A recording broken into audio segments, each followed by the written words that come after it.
বর্তমান সরকার উপদেষ্টা তিনি নিজে স্বীকার করেছেন যে প্রতিবেশী রাষ্ট্র পরাজিত ফ্যাসিবাদ ষড়যন্ত্র করে পাহাড়ে অস্থির অবস্থার সৃষ্টি করছে। ভাই এত পরে বুঝলেন?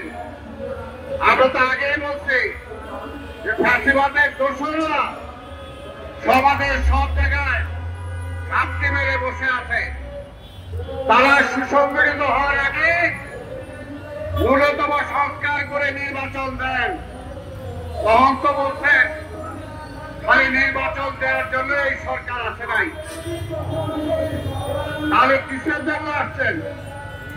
আপনার স্বাধীনতা হুমকির সম্মুখীন হবে আর আপনি খালি বিবৃতি দেবেন সেটার জন্য?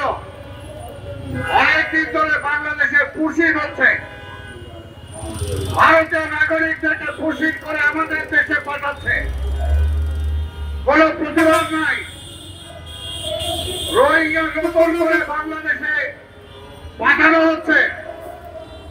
ভারতের দেশেও তো রোহিঙ্গা ছিল, সেই ভারতের রোহিঙ্গাদের বাংলাদেশে পাঠিয়ে দিচ্ছে, কোন প্রতিবাদ নাই।